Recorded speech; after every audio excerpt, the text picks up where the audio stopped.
ನಮಸ್ಕಾರ. ನಾನು ಪವಿತ್ರ ಭಾಗವತ್. ಮಿಸೆಸ್ ಭಾಗವತ್ ಚಾನೆಲ್‌ಗೆ ನಿಮ್ಮೆಲ್ರಿಗೂ ಪ್ರೀತಿಯ ಸ್ವಾಗತ. ಇವತ್ತಿನ ವಿಡಿಯೋದಲ್ಲಿ ಒಂದು ಬೆಳಗಿನ ತಿಂಡಿಯ ರೆಸಿಪಿಯನ್ನ ತೋರಿಸ್ತಾ ಇದ್ದೇನೆ ಅಥವಾ ಲಂಚ್ ಬಾಕ್ಸಿಗೂ ಕಳಿಸ್ಲಿಕ್ಕೂ ಕೂಡ ತುಂಬಾನೇ ಚೆನ್ನಾಗಾಗ್ತದೆ. ಟೊಮೆಟೊ ಹಾಗೆ ಈರುಳ್ಳಿ ಇದ್ರೆ ಈ ರೆಸಿಪಿಯನ್ನ ತುಂಬಾನೇ ಸುಲಭವಾಗಿ, ರುಚಿಕರವಾಗಿ ಮಾಡ್ಕೊಳ್ಬಹುದು. ಯಾವ ರೀತಿಯಾಗಿ ಮಾಡೋದಂತ ನೋಡೋಣ ಬನ್ನಿ. ಮೊದಲಿಗೆ ಒಂದು ಬಾಣಲೆಯನ್ನ ಬಿಸಿಗಿಟ್ಟು 2 ಟೇಬಲ್ ಚಮಚ ಆಗುವಷ್ಟು ಎಣ್ಣೆಯನ್ನ ಹಾಕೊಂಡಿದ್ದೇನೆ. ನಂತರ ಕಟ್ ಮಾಡಿರುವಂತಹ ಈರುಳ್ಳಿಯನ್ನ ಹಾಕೊಳ್ತಾ ಇದ್ದೇನೆ.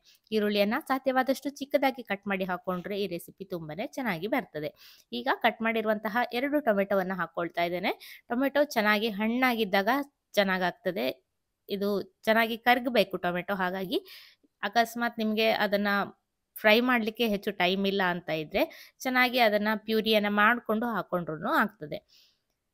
ನಾನಿಲ್ಲಿ ಅರ್ಧ ಟೀ ಚಮಚ ಆಗುವಷ್ಟು ಸಕ್ಕರೆಯನ್ನ ಹಾಕೊಳ್ತಾ ಇದ್ದೇನೆ, ರುಚಿ ಬ್ಯಾಲೆನ್ಸಿಗೋಸ್ಕರ. ಬೇಡ ಅಂದ್ರೆ ಬೆಲ್ಲವನ್ನು ಕೂಡ ಹಾಕೊಳ್ಬೋದು, ಚೆನ್ನಾಗಿ ಬರ್ತದೆ.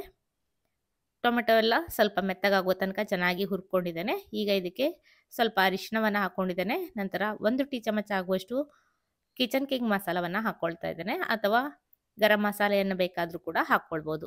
ಅರ್ಧ ಟೀ ಚಮಚ ಆಗುವಷ್ಟು ಅಚ್ಚ ಖಾರದ ಪುಡಿಯನ್ನು ಹಾಕ್ಕೊಳ್ತಾ ಇದ್ದೇನೆ. ಖಾರಕ್ಕೆ ಅನುಗುಣವಾಗಿ ಹೆಚ್ಚು ಕಡಿಮೆ ಮಾಡ್ಕೊಳ್ಬೋದು. ಹದವಾದ ಖಾರದಲ್ಲಿ ಬರ್ತದೆ ಇದು. ಒಂದು 6-7 ಚಪಾತಿಯನ್ನ ಈ ಪ್ರಮಾಣದಲ್ಲಿ ಮಾಡಿಕೊಂಡ್ರೆ ಮಾಡ್ಕೊಳ್ಬೋದು. ಚೆನ್ನಾಗಿ ಸ್ವಲ್ಪ ಹೊತ್ತು ಮಸಾಲೆಯನ್ನೆಲ್ಲ ಹಾಕಿದ ನಂತರ ಹುರ್ಕೊಂಡು ಅರ್ಧ ಕಪ್ ಆಗುವಷ್ಟು ನೀರನ್ನು ಹಾಕ್ಕೊಂಡಿದ್ದೇನೆ.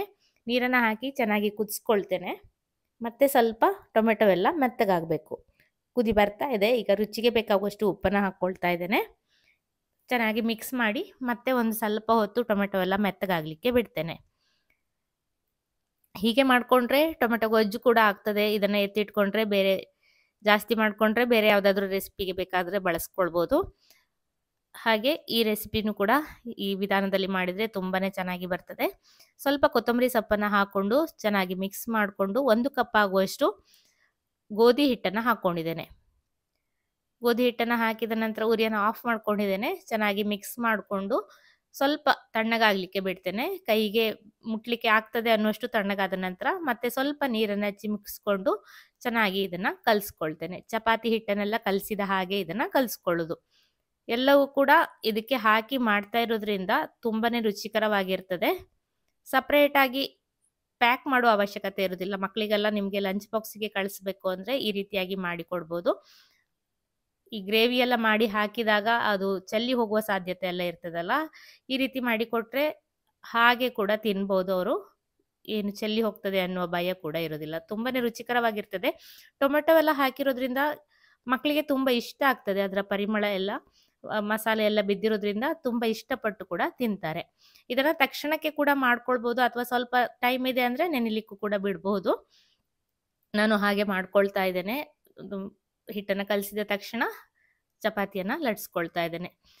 ಮೊದಲು ಚಿಕ್ಕದಾಗಿ ಲಟ್ಸ್ಕೊಂಡು ಮಧ್ಯದಲ್ಲಿ ತುಪ್ಪವನ್ನು ಸವರಿ ತ್ರಿಕೋನವಾಗಿ ಮಡಿಸಿ ಮತ್ತೆ ಹಿಟ್ಟಲ್ಲಿ ಅದ್ದಿ ದೊಡ್ಡದಾಗಿ ಲಟ್ಸ್ಕೊಂಡು ಕಾವಲಿಗೆ ಹಾಕಿ ಕಾಯಿಸ್ಕೊಳ್ತಾ ಇದ್ದೇನೆ. ಮೇಲ್ಗಡೆಯಿಂದ ತುಪ್ಪವನ್ನು ಹಾಕಿ ಸುಟ್ಕೊಳ್ತಾ ಇದ್ದೇನೆ. ತುಂಬಾನೇ ಚೆನ್ನಾಗಿ ಬರ್ತದೆ. ತುಪ್ಪವನ್ನು ಹಾಕಿರೋದ್ರಿಂದ ತಿನ್ನಲಿಕ್ಕೆ ತುಂಬ ರುಚಿಕರವಾಗಿರ್ತದೆ.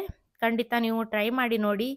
ಈ ಟೊಮೆಟೊ ಆನಿಯನ್ ಪರೋಟ ನಿಮಗೆ ಇಷ್ಟ ಆದರೆ ಖಂಡಿತ ಒಂದು ವಿಡಿಯೋಗೆ ಲೈಕ್ ಮಾಡೋದನ್ನು ಮರಿಬೇಡಿ. ಹಾಗೆ ಚಾನಲನ್ನು ಸಬ್ಸ್ಕ್ರೈಬ್ ಮಾಡ್ಕೊಳ್ಳೋದನ್ನು ಕೂಡ ಮರಿಬೇಡಿ. ಎಲ್ಲ ಪರೋಟವನ್ನು ಇದೇ ರೀತಿಯಾಗಿ ಬೇಯಿಸಿ ತೆಗೆದಿಟ್ಕೊಳ್ತಾ ಇದ್ದೇನೆ. ತುಂಬಾನೇ ಚೆನ್ನಾಗಿ ಸಾಫ್ಟ್ ಆಗಿ ಬಂದಿದೆ. ನೋಡಿದ್ರೆ ಗೊತ್ತಾಗ್ಬೋದು ನಿಮಗೆ, ಅಷ್ಟು ಸಾಫ್ಟ್ ಆಗಿದೆ. ನೋಡಿದಾಗಲೇ ತಿನ್ನಬೇಕು ಅಂತ ಆಸೆ ಆದರೆ ಈಗಲೇ ಹೋಗಿ ನಿಮ್ಮ ಮನೆಯಲ್ಲೂ ಈ ಪರೋಟವನ್ನು ಟ್ರೈ ಮಾಡಿ ನೋಡಿ. ಮೇಲ್ಗಡೆಯಿಂದ ಸ್ವಲ್ಪ ಬೆಣ್ಣೆಯನ್ನು ಹಾಕಿ ಸರ್ವ್ ಮಾಡ್ತಾ ಇದ್ದೇನೆ. ಬೇಕು ಅಂತ ಇಲ್ಲ, ಹಾಕೊಂಡ್ರೆ ತುಂಬಾನೇ ರುಚಿಕರವಾಗಿರ್ತದೆ. ಹಾಗಾಗಿ ಸ್ವಲ್ಪ ಬೆಣ್ಣೆಯ ಜೊತೆ ನಾನು ಇದನ್ನು ಸರ್ವ್ ಮಾಡ್ತಾ ಇದ್ದೇನೆ. ವಿಡಿಯೋ ಇಷ್ಟ ಆಗಿದೆ ಅಂತ ಅಂದ್ಕೊಳ್ತೇನೆ. ಇಷ್ಟ ಆದರೆ ಈಗಲೇ ಒಂದು ಲೈಕ್ ಮಾಡೋದನ್ನು ಮರಿಬೇಡಿ. ಎಷ್ಟು ಸಾಫ್ಟ್ ಆಗಿ ಬಂದಿದೆ ಅಂತ ನೋಡ್ಬೋದು. ಮುರಿಯುವಾಗಲೇ ಗೊತ್ತಾಗ್ತದೆ, ಅಷ್ಟು ಚೆನ್ನಾಗಿರ್ತದೆ. ಇದನ್ನು ಒಮ್ಮೆ ಮಾಡಿದರೆ ಮತ್ತೆ ಮತ್ತೆ ಈ ರೆಸಿಪಿಯನ್ನು ಮಾಡಿಕೊಡಿ ಅಂತ ಮನೆಯಲ್ಲಿ ಡಿಮ್ಯಾಂಡ್ ಬರೋದಂತೂ ಗ್ಯಾರಂಟಿ. ಖಂಡಿತ ಒಮ್ಮೆ ಟ್ರೈ ಮಾಡಿ ನೋಡಿ. ಹೇಗೆ ಬಂತು ಅಂತ ಕಮೆಂಟಲ್ಲಿ ತಿಳಿಸಿ. ಇದೇ ರೀತಿ ಇನ್ನೂ ಹೆಚ್ಚಿನ ರೆಸಿಪಿಗಳೊಂದಿಗೆ ಬರ್ತೇನೆ. ಮತ್ತೊಂದು ವಿಡಿಯೋದಲ್ಲಿ ಸಿಗ್ತೇನೆ. ಅಲ್ಲಿವರೆಗೂ ನಮಸ್ಕಾರ.